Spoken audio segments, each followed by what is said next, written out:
students. Today we will start our new poem, that is Legend of the Northland of our class 9th from book Beehive, written by Phoebe Carey.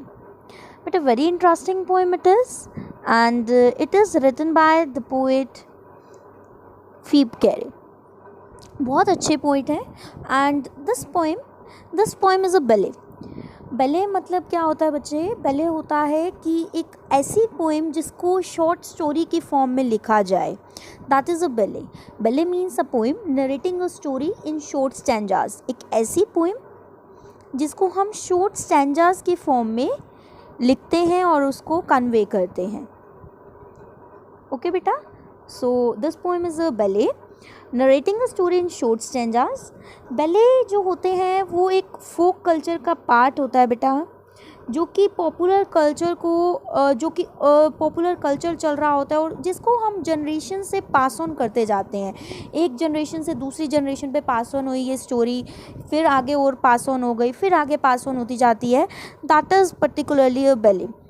And A Legend of the Northland is a ballet. We will read it line by line and I'll explain you the difficult words of this poem.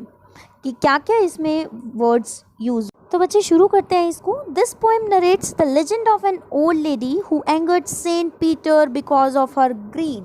ये जो story है, ये जो poem है, वो एक old lady के ऊपर है. ये एक ओल्ड लेडी की स्टोरी है. लेजेंड का मतलब होता है traditional story, old traditional story, जो कि एंशियंट टाइम से जनरेशन टू जनरेशन आगे पास ऑन हो रही है बेटा. ऑल ट्रेडिशनल स्टोरी जो कि कहाँ की है? नॉर्दर्न एरिया की है, नॉर्थलैंड की है, जो कि नॉर्थ पोल के पास का जो एरिया है वहाँ की ये बेटे यह स्टोरी है. नॉर्थ पोल के पास का एरिया वो कोई भी एरिया हो सकता है. नॉर्दर्न पार्ट के, अर्थ के नॉर्दर्न पार्ट में जो एरियाज़ हैं वो कोई भी हो सकता है इनमें से. ठीक है, तो हमें पर्टिकुलरली एक एरिया मेंशन नहीं करा, एक जगह मेंशन नहीं करी, हमें सिर्फ ये बता दिया है कि ये नॉर्दर्न एरिया से स्टोरी रिलेट करती है. और ये जो पोएम है ये एक ओल्ड लेडी की स्टोरी है बेटा, जो कि गुस्सा हो जाती है सेंट पीटर के ऊपर अपनी ग्रीड की वजह से, अपनी लालच की वजह से, अपने लालचीपन जिसे कहते हैं, बहुत ज़्यादा ग्रीडीनेस की वजह से सेंट पीटर के ऊपर बहुत ज़्यादा एंग्री हो जाती है, गुस्सा हो जाती है. अब हम इस पोएम को रीड करना शुरू करते हैं. Then I will explain you the difficult words of this poem. Away, away in the Northland, where the hours of the day are few and the nights are so long in winter that they can't sleep them through. अब भाई बता दिया हमें, दूर दूर Northland में, जहाँ पे जो दिन के जो आवर्स होते हैं वो बहुत कम होते हैं, डे आवर्स बहुत ही कम होते हैं. अब हमें उस पर्टिकुलर एरिया के बारे में बता रहे हैं बेटा कि वो एरिया कैसा है. वहाँ पे देखो ठंड पड़ती है, ठंड होती है. ठंड के दौरान क्या होता है, जो सन की रेज़ हैं वो बहुत कम पड़ती हैं वहाँ पे. सो दैट्स वाई जो डे आवर्स हैं वो बहुत ही कम होते हैं और जो नाइट्स होती हैं वो बहुत लंबी होती हैं, जिसकी वजह से वो पूरी रात नहीं सो पाते. थोड़ी थोड़ी देर बाद they wake up and check out and they found that it is still night period, night time है ना. वो क्या करते हैं, वो थोड़ी थोड़ी देर बाद उठते हैं और देखते हैं कि अभी भी तो रात है. कुछ घंटे सोने के बाद उनकी नींद तो खुल जाती है, क्योंकि जो नाइट के आवर्स हैं वो क्या हो गए, बढ़ गए. दे कौन है यहाँ पे? वहाँ के लोग, people who are residing in northern area, people in northland, you can say that. ठीक है, तो ये कहाँ की बात है? नॉर्थलैंड की जगह की बात है, जहाँ का जो डे आवर्स हैं वो बहुत ही छोटे होते हैं और जो नाइट्स होती हैं वो बहुत ही लंबी होती हैं विंटर के दौरान, और वो लोग ज़्यादा देर तक नहीं सो पाते हैं वहाँ पे, क्योंकि नाइट्स बहुत ही लंबी होती हैं. ओके बेटा, आगे देखते हैं. Where they harness the swift reindeer to the sledges when it snows, and the children look like bears' cubs in their funny furry clothes. अब क्या होता है वहाँ पे वो लोग जो हैं वो क्या करते हैं? दे कौन? वहाँ के लोग क्या करते हैं? रेनडियर्स कौन होते हैं बेटा? Reindeers are a type of animals, you can see it here, जो कि ऐसे एरियाज़ में ही पाए जाते हैं, कोल्ड एरियाज़ में ही पाए जाते हैं. तो वो क्या करते हैं, उनको क्या कर देते हैं, स्लेजेस से बांध देते हैं. ये जो व्हीकल है इससे बांध देते हैं और उनको बहुत ही तेज़ी से भगाते हैं। हार्नेस मतलब क्या होता है कि उनको टाई करके उनको तेज़ी से वहाँ के एरियाज़ में भगाते हैं। कब भगाते हैं? जब स्नो गिरती है, जब स्नोफॉल होती है। और क्या कह रहे हैं पोइट? और ये कह रहे हैं और जब स्नो गिरती है तो जो बच्चे होते हैं वो किसकी तरह लगते हैं? वो बियर के जो यंग वंस होते हैं, बियर के जो बच्चे होते हैं उसकी तरह लगते हैं। क्यों भाई बच्चे ऐसे क्यों लगते हैं? क्योंकि उन्होंने बड़े ही फरी से क्लोथ्स पहने हुए होते हैं, क्योंकि ठंड पड़ती है ना वहाँ पे, तो बच्चे कैसे कैसे क्लोथ्स पहन लेते हैं? वो फरी से क्लोथ्स पहन लेते हैं। तो वो किसकी तरह लगते हैं? बिल्कुल वो किसको रिजेंबल करते हैं? बियर के कब को रिजेंबल करते हैं। ओके बच्चे, क्लियर हुई बात आपको? तो ये स्टोरी हमने स्टार्ट करी थी, ये पोएम हमने स्टार्ट करी थी नदर्न एरिया की, कि नदर्न एरिया में क्या होता है, जो डे आवर्स है वो बहुत ही कम होते हैं और नाइट्स बहुत लंबी होती हैं, कि वो पूरी रात सो नहीं पाते क्योंकि बहुत ही लंबी रात होती है। और वो क्या करते हैं? रेन डियर्स को अपनी स्लेजेस के साथ बांध देते हैं, व्हीकल चलाते हैं उससे बड़ी फास्टली। और कब करते हैं वो ये? जब स्नोफॉल होती है। और बच्चे कैसे लगते हैं? बच्चे बिल्कुल बियर के कब की तरह लगते हैं, जैसे बियर के बच्चे होते हैं उनकी तरह लगते हैं। क्यों ऐसे लगते हैं? उनकी तरह फनी ऐसे क्यों लगते हैं? क्योंकि उन्होंने फरी से क्लोथ्स पहने हुए होते हैं। ओके बेटा, आगे देखते हैं। आगे देखिए बच्चे। They tell them a curious story. I don't believe it is true, and yet you may learn a lesson if I tell the tale to you. अब क्या होता है? अब दे कौन है यहाँ पे? दे यहाँ पे हैं उन बच्चों के पेरेंट्स या फिर एल्डर वंस। पेरेंट्स या फिर एल्डर वंस लगा लो आप, समझ आई? तो यहाँ पे दे कौन है? पेरेंट्स बच्चों के या फिर एल्डर वंस लगा लो, ठीक है। वो अब उनको देम कौन है यहाँ पे? बच्चे उनके, यंग जनरेशन। जो पेरेंट्स हैं, जो एल्डर वंस हैं, वो उनको बहुत ही क्यूरियस सी स्टोरी बताते हैं उनके पेरेंट्स, उनके एल्डर वंस बच्चों को, जिस पे मुझे तो बिलीव नहीं होता, मुझे तो नहीं लगता कि वो सच्ची स्टोरी है, लेकिन वो एक लेसन देती हैं स्टोरीज़। अगर रीडर्स, यहाँ पे कौन है? I tell the tale to you का मतलब क्या है? यू कौन है यहाँ पे? हम लोग रीडर्स हैं। पोइट कह रहे हैं अगर मैं आपको वो स्टोरी सुनाऊंगा ना, टेल सुनाऊंगा, टेल क्या है? स्टोरी, जो पेरेंट्स अपने बच्चों को वहाँ के सुनाया करते हैं, तो आपको भी उन स्टोरी से एक लेसन ज़रूर मिलेगा। कौन कहते हैं? पोइट कहते हैं। तो इस स्टेंजा में हमने क्या पढ़ा? They tell them a curious story. वहाँ के लोग, नदर्न एरिया के लोग अपने बच्चों को एक क्यूरियस स्टोरी बताते हैं, सुनाते हैं, जिन पे मैं तो बिलीव नहीं करता, मुझे नहीं लगता कि ये सच है, लेकिन वो स्टोरीज एक लेसन देती हैं। अगर मैं वो स्टोरी आपको बताऊँगा तो आपको भी उससे एक लेसन सीखने को मिलेगा, ठीक है। हमारे पोइट ने ये कहा। आगे देखते हैं। टेल का मतलब होता है स्टोरी। वंस क्या स्टोरी है वो? यहाँ पे शुरू कर रहे हैं हमारे पोइट फीब कैरे, शुरू कर रहे हैं वो स्टोरी को, कि क्या स्टोरी सुनाते हैं पेरेंट्स अपने बच्चों को। Once when the good Saint Peter live in the world below and walked about it preaching just as he did, you know. अब वो क्या कहते हैं? एक बार की बात है जब गुड सेंट पीटर, अब भाई ये सेंट पीटर कौन थे? सेंट पीटर थे डिसाइपल या फिर follower of Jesus Christ. Jesus Christ के डिसाइपल थे, फॉलोअर थे, शिष्य थे, अपोस्टल थे, कुछ भी लगा लो। तो एक बार क्या हुआ? एक बार गुड सेंट पीटर इस धरती पे आए, धरती पे रहने के लिए आए। उन्होंने धरती पे जन्म लिया और वो क्या करते थे? इधर उधर धरती पे घूम रहे थे, अपने लेसन्स दे रहे थे लोगों को, रिलीजियस शिक्षा दे रहे थे लोगों को। प्रीचिंग का मतलब क्या होता है?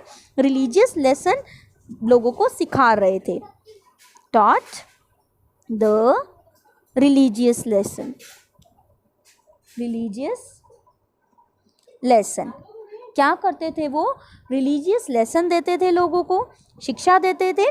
तो वो धरती पे आए थे और रिलीजियस लेसन लोगों को देते थे, जैसे कि आप लोगों को पता है वो करते थे, जीसस क्राइस्ट के डिसाइपल करते थे, क्योंकि वो एक बहुत ही बड़े वो थे, बड़े गॉड के शिष्य थे, तो वो यही करेंगे, रिलीजियस टीचिंग्स देंगे, है ना। तो वो जब धरती पे आए थे, वैंडर करते थे और लोगों को शिक्षा देते थे, तब की बात है ये। तो देखते हैं आगे क्या हुआ। He came to the door of a cottage in traveling round the earth, where a little woman was making cakes and baking them on the hearth. अब क्या हुआ? एक बार वो चलते चलते एक कॉटेज के, एक छोटे से कॉटेज के डोर पे आ गए, घूमते घूमते, अर्थ पे घूमते घूमते, जहाँ पे, जिस घर में क्या कर रही थी? एक लिटिल वुमेन केक बना रही थी, ठीक है, और उसको केक बना रही थी और उसको बेक कर रही थी। हर्ट, हर्ट का मतलब क्या होता है बेटा? हर्ट का मतलब होता है फायर प्लेस, जहाँ पे कुकिंग की जाती है, लाइक दिस वन, ठीक है। तो वो क्या कर रही थी, घूमते घूमते वो एक कॉटेज की डोर पे आ गई, जहाँ पे वो लिटिल वुमेन क्या कर रही थी, केक बना रही थी और उसको बेक कर रही थी। कहाँ पे? हर्ट पे, फायर प्लेस पे। तो हमारे गुड सेंट पीटर कहाँ पे आ गए? एक लिटिल गर्ल के कॉटेज के डोर पे आके खड़े हो गए। And being faint with fasting, for the day was almost done, he asked her from her store of cakes to give him a single one. अब क्या हुआ, पूरे दिन से उन्होंने कुछ खाया नहीं हुआ था, फास्टिंग थी, फास्ट की वजह से पूरे दिन से वो भूखे थे और वो बेहोश हो रहे थे, बहुत ज़्यादा वीक फील कर रहे थे। तो क्योंकि पूरा दिन उनका बिना कुछ खाए चला गया था, इसलिए उन्होंने उस लिटिल गर्ल को क्या बोला कि वो उनको अपने केक्स के स्टोर में से एक केक किसे दे दे? उसे दे दे। किसको? सेंट पीटर को दे दे। सेंट पीटर ने क्या बोला उस लिटिल गर्ल को? लिटिल गर्ल को बोला कि तुम अपने स्टोर्स ऑफ केक में से एक केक मुझे दे दो, क्योंकि वो बहुत ज़्यादा वीक फील कर रहे थे फास्टिंग की वजह से और पूरा दिन बीत चुका था, ठीक है, उन्होंने कुछ नहीं खाया था। तब इस पे देखते हैं कि क्या उस लिटिल गर्ल ने हमारे सेंट पीटर को केक दिया? Yes. So she made a very little cake, but as it baking lay, she looked at it, and though it seemed too large to give away, अब क्या हुआ, जब उसने cake बनाना शुरू किया, उसने कहा कि ठीक है मैं आपको केक दे देती हूँ, लेकिन उसने अपने स्टोर में से कोई केक नहीं दिया। उसने कहा मैं एक और केक बनाऊंगी, छोटा केक बनाऊंगी जो उनको दूंगी। तो उसने केक बनाना शुरू कर दिया, और जब उसने उसको बेकिंग के लिए रखने लगी तो उसने देखा केक को, उसने कहा ये तो बहुत बड़ा है यार, इतना बड़ा केक थोड़ी ना देना है मैंने उनको, ठीक है। तो इससे हमें पता चला कि वो लेडी कितनी ज़्यादा माइजर थी, कितनी ज़्यादा ग्रीडी थी, कि उसको केक जो उसने छोटा बेक किया था वो भी उसको क्या लग रहा था? बड़ा लग रहा था उसको देने में, सेंट पीटर को देने में, ठीक है। तो उसने अपने स्टोर में से केक ना दे के एक और केक बेक किया, और जब वो बेक करने लगी, उसको रखने लगी, तो उसको लगा, उसने उस केक की तरफ देखा और उसको लगा कि यार ये तो बड़ा है, कि ये तो मैं नहीं दे सकती उनको, ठीक है। Therefore, इसलिए she needed another, उसने दूसरा डो तैयार किया। नीडेड का मतलब क्या होता है? ऐसे जैसे हम डो तैयार करते हैं ना, नीड करके ऐसे मलते हैं आटे को, सिमिलरली उसने दूसरा डो तैयार किया, और फिर से उसने और छोटा उससे भी डो तैयार किया। और जब उसने उसकी तरफ देखा, when she turned it over as large as the first had done, उसको ये भी बड़ा ही दिखाई दिया, उसको ये भी लगा कि यार ये भी पहले वाले की तरह ही बड़ा केक है। क्लियर हुई बेटे बात? ठीक है बेटा। जब उसने दोबारा केक को नीड किया, दोबारा केक को बनाया, तो उसको ये लगा कि ये भी बड़ा ही है पहले वाले की तरह, ठीक है। Then she took a tiny scrap of dough and rolled it flat and baked it thin as a wafer, but she couldn't part with that. अब क्या हुआ, जब उसको दूसरी बार भी वो केक बड़ा लगा, तो उसने तीसरी बार फिर से एक टाइनी सा टुकड़ा, स्क्रैप का मतलब होता है स्मॉल पार्ट, टुकड़ा लिया डो का, आटे का, और उसे रोल करके उसे बिल्कुल फ्लैट कर दिया। और जब उसने उसको बेक किया, जब वो बिल्कुल वेफ़र की तरह पतला हो गया। वेफ़र क्या होता है बच्चा? वेफ़र होते हैं जैसे कि आप लोग ने आइसक्रीम कोन है, वो वेफ़र का बना हुआ होता है। जब आप, और कुछ क्रंची चीज़ें होती हैं वो भी वेफ़र की होती है। तो आपको पता है ना वेफ़र कितना ज़्यादा थिन, कितना पतला होता है। तो उसने उसको बिल्कुल बेक एज अ वेफ़र की तरह पतला कर दिया, लेकिन उसका मन उससे भी नहीं भरा। उसको लगा ये भी बहुत बड़ा है उसको देने के लिए, सेंट पीटर को देने के लिए, ठीक है। तो थर्ड टाइम भी उस लेडी का मन नहीं किया वो केक उसको सेंट पीटर को देने के लिए। इससे हमें पता चल रहा है कि वो लेडी कितनी ज़्यादा ग्रीडी थी, कितनी ज़्यादा माइजर थी, कि वो केक का छोटा टुकड़ा भी किसी स्ट्रेंजर को, किसी बंदे को नहीं दे पा रही थी, ठीक है। Now come to the next stanza.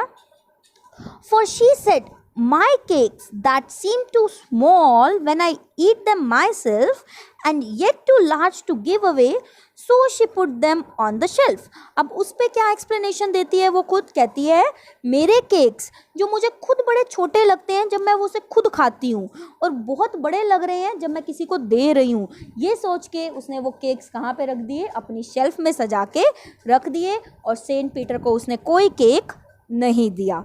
देखो कितनी माइजर लेडी है, कितनी ग्रीडी लेडी है। 3 बार उसने केक बेक किया, और तीसरी बार भी उसने उसको सेंट पीटर को वो केक नहीं दिया। और इसमें वो क्या एक्सप्लेनेशन देती है, कहती है मेरे केक्स जब मैं खुद खाती हूँ तो मुझे बड़े छोटे लगते हैं, लेकिन किसी को देने के लिए ये बहुत बड़े हैं, इसलिए मैं वापस इनको कहाँ रख देती हूँ, अपनी शेल्फ में रख देती हूँ। और उसने अपने केक्स वापस कहाँ रख दिए, शेल्फ में सजा के रख दिए। ओके बेटा, आगे देखते हैं क्या हुआ।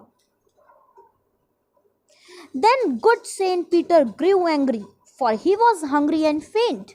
And surely such a woman was enough to provoke a saint. अब भाई गुड सेंट पीटर को तो गुस्सा आ गया, क्योंकि वो बहुत ज़्यादा भूखे थे और बेहोश होने की हालत में थे, क्योंकि सुबह से उन्होंने कुछ नहीं खाया था। अब उन्होंने उस वुमेन को अब उन्होंने क्या किया, वो खड़े हो गए वहाँ से। क्यों? क्योंकि उस लेडी ने उस सेंट को प्रोवोक किया था, गुस्सा चढ़ाया था। क्या गुस्सा चढ़ाया था कि उन्होंने केक मांगा था और उस लेडी ने उसको एक छोटा सा केक भी नहीं दिया। तो सेंट पीटर को बहुत ज़्यादा गुस्सा आ गया और गुस्से में उन्होंने क्या बोला, and he said you are far too selfish to dwell in a human form, to have both food and shelter and fire to keep you warm. अब उन्होंने गुस्से में उनको बोला कि तुम बहुत ही सेल्फिश हो कि तुम रह रही हो एक ह्यूमन फॉर्म में, तुम ह्यूमन बीइंग बनने के लायक ही नहीं हो, तुम इंसान के लायक ही नहीं हो। ड्वेल का मतलब क्या होता है, live, to live in a human form. और तुम्हें तो इतनी अच्छी अच्छी चीज़ें दी हैं भगवान ने, अच्छा खाने को दिया है, फूड दिया है, रहने को शेल्टर दिया है, तुम्हें इतनी कंफर्टेबल लाइफ दी है, लेकिन तुम इसके लायक हो ही नहीं, तुम ह्यूमन बीइंग बनने के लायक हो ही नहीं। किसने किसको बोला, सेंट पीटर ने उस ओल्ड लेडी को बोला कि तुम्हें फायर दिया है कि तुम अपने आप को गर्मी दे सको, वार्म प्रोवाइड कर सको इतनी ठंड में, ठीक है, इतना सब कुछ तुम्हें भगवान ने दिया है, लेकिन तुमसे एक छोटा सा केक मुझे नहीं दिया जा रहा, तो तुम तो ह्यूमन बीइंग बनने के लायक ही नहीं हो। सेंट पीटर ने किसको बोला, उस ओल्ड लेडी को बोला। आगे देखते हैं क्या हुआ। अब उनको गुस्सा आ गया तो उन्होंने उसको कर्स किया, उसको श्राप दिया। क्या श्राप दिया, क्या कर्स किया उसको, कि तुम तो ह्यूमन बीइंग बनने के लायक हो ही नहीं। नाउ अब तुम क्या करोगे, you shall build as birds do and shall get your scanty food by boring and boring and boring all day in the hard dry would.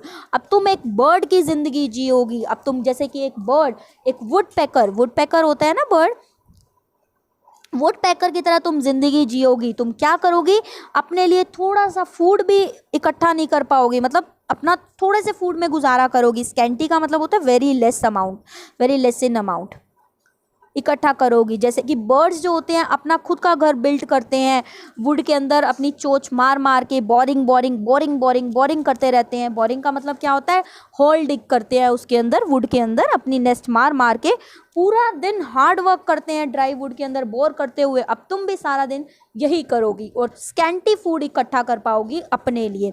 तो सेंट पीटर ने उसको लेडी को कर्स किया, श्राप दिया कि तुम अब एक क्या बन जाओगी, वुड पैकर बन जाओगी, बर्ड बन जाओगी और इसकी तरह तुम लाइफ स्पेंड करोगी। पूरा दिन अपना घर बनाती रहोगी, बिल्ड करती रहोगी जैसे कि बर्ड करते हैं, और स्कैंटी फूड, बहुत कम फूड में अपना गुजारा करोगे और सारा दिन हार्ड वर्क करोगे। देन, और जैसे उन्होंने ये कर्स किया, then up she went through the chimney never speaking a word and out of the top flew a woodpecker for she was change to a bird. अब क्या हुआ, जैसे ही उन्होंने ये वर्ड्स बोले उसी टाइम वो जो लेडी थी, वो वुमेन थी, वो चिमनी में से उड़ती हुई बाहर निकल गई। अब वो एक वुडपेकर बन गई, वो एक बर्ड बन गई और बिना कुछ बोले वो वहाँ ऊपर जाके चिमनी से बाहर निकल के ऊपर बैठ गई, वुडपेकर बन गई और अब वो अपनी पूरी ज़िंदगी एज अ बर्ड में गुजारा करेगी। ठीक है बेटा, तो ये था हमारा चैप्टर, ये थी हमारी poem a legend of the Nordland, कि कैसे हमने देखा इससे हमें क्या लेसन मिलता है कि हमें कभी भी ग्रिडी नहीं होना चाहिए, लालची नहीं होना चाहिए अपनी लाइफ में। हमें अगर भगवान ने कुछ दिया है तो हमें उसको लोगों के साथ शेयर करना चाहिए, बांटना चाहिए, इतनी ग्रिडीनेस नहीं दिखानी चाहिए। हमेशा ग्रेटिट्यूड की फीलिंग लानी चाहिए, हमेशा थैंकफुलनेस होना चाहिए उस भगवान को कि उसने हमें इतना सब कुछ दिया है, और कभी भी किसी का कर्स, किसी का श्राप, किसी के मुंह से निकली हुई बद्दुआ नहीं लेनी चाहिए।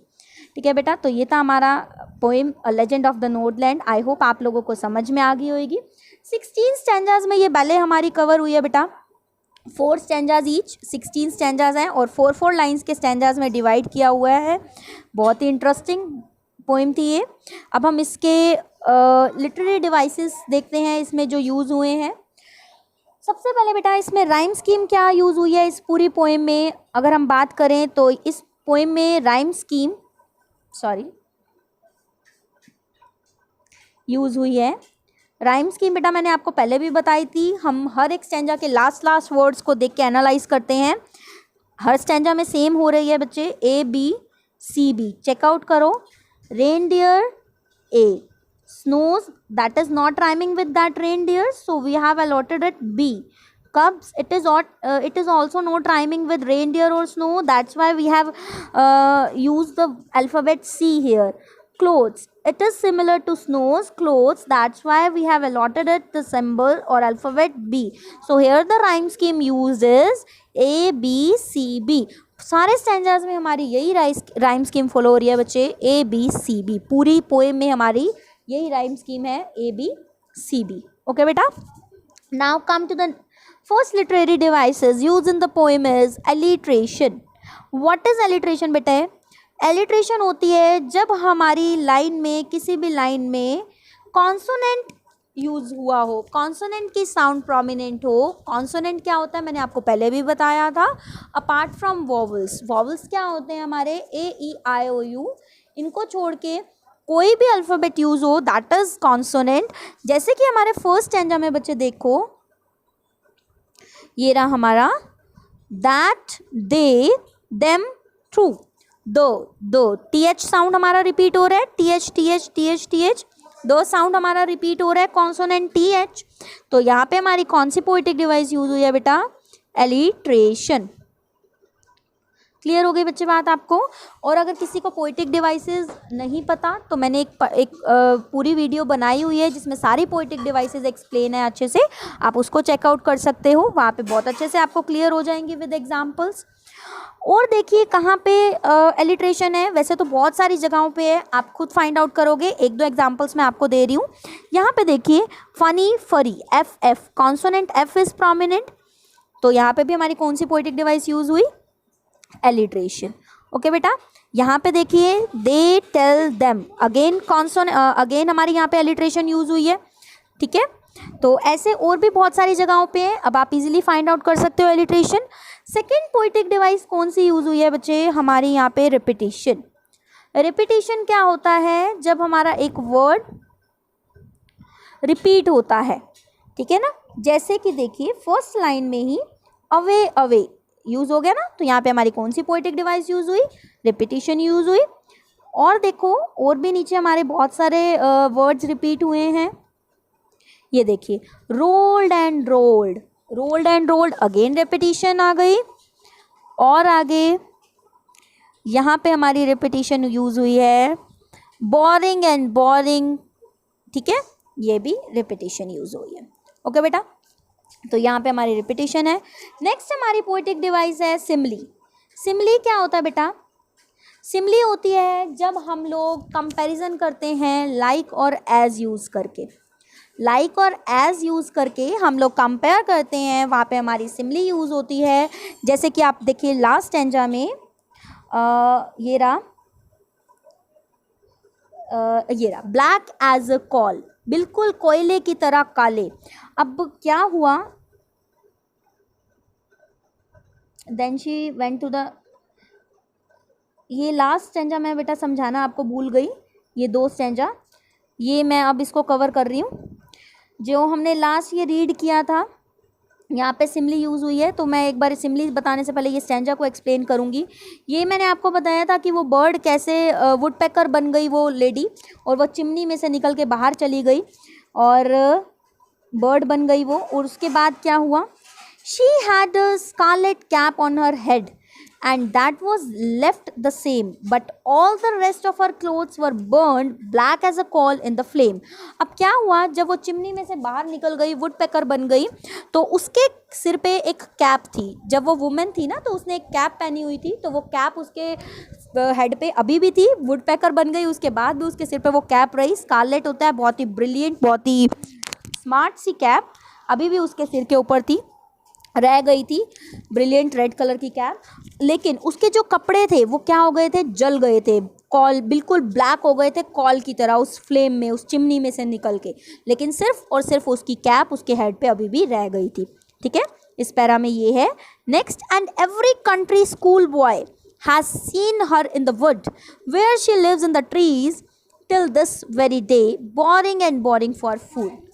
अब क्या हुआ, आज के टाइम पे कंट्री साइड का हर स्कूल बॉय, कंट्री साइड मतलब रूरल एरिया का, जो कि रूरल एरियाज़ में है, वहाँ का हर एक school boy, school going boy उसको देखता है. किसको? उस वुड पैकर को देखता है वुड में, फॉरेस्ट में, जहाँ पे वो अब रहती है, ट्रीज़ के अंदर. उस दिन से, जब से उसको कर्स दिया है, और क्या करती रहती है सारा दिन? बोरिंग एंड बोरिंग करती रहती है फूड के लिए. ठीक है ना. तो according to this legend, story के अकॉर्डिंग, जो वुड पैकर हमने देखा, जो हम वुड पैकर हम लोग देखते हैं, वो वही लेडी है जो कि आज के टाइम पे फॉरेस्ट में पाई जाती है, जिसको किसने कर्स किया था? गुड सेंट पीटर ने कर्स किया था. ठीक है बेटा. तो यहाँ पे ये 2 स्टैंजाज मैं भूल गई थी पहले कराने. I thought that the poem was end there, but अब आपको ये आई होप क्लियर हो गए होंगे. तो बच्चे हम लोग सिमली की बात कर रहे थे. सिमली यहाँ पे एज यूज़ हुआ है, black as a coal in the flame, बिल्कुल काले जैसे हो जाते हैं कपड़े, कॉल में उसके बिल्कुल जल गए थे. तो एज यूज़ हुआ यहाँ पे कंपैरिजन के लिए, तो यहाँ पे हमारी सिमली यूज़ हुई है. ओके बेटा. और कहाँ पे सिमली यूज़ हुई है? सिमली हमारी और भी यूज़ हुई है. यहाँ पे देखिए स्टैंजा नंबर 2 में, स्टैंजा नंबर 2 में ये रहा, लाइक ये रे, चिल्ड्रन को कैसे क्या बोल दिया कि वो चिल्ड्रन कैसे हैं? बेयर्स कब, जैसे कि बेयर के बच्चे होते हैं उनकी तरह दिखते हैं. लाइक यूज़ हो गया, तो यहाँ पे भी हमारी सिमली यूज़ हुई है. Now you can find it in the whole poem where the simile is used. आप ढूंढ सकते हो कि सिमली और कहाँ पे यूज़ हुई है. ओके बेटा. एक हमारा बेक्ड एज अ वेफर आया है, वहाँ पे भी हमारी सिमली यूज़ हुई है. नेक्स्ट पोएटिक डिवाइस है बेटा इसमें एनाफोरा.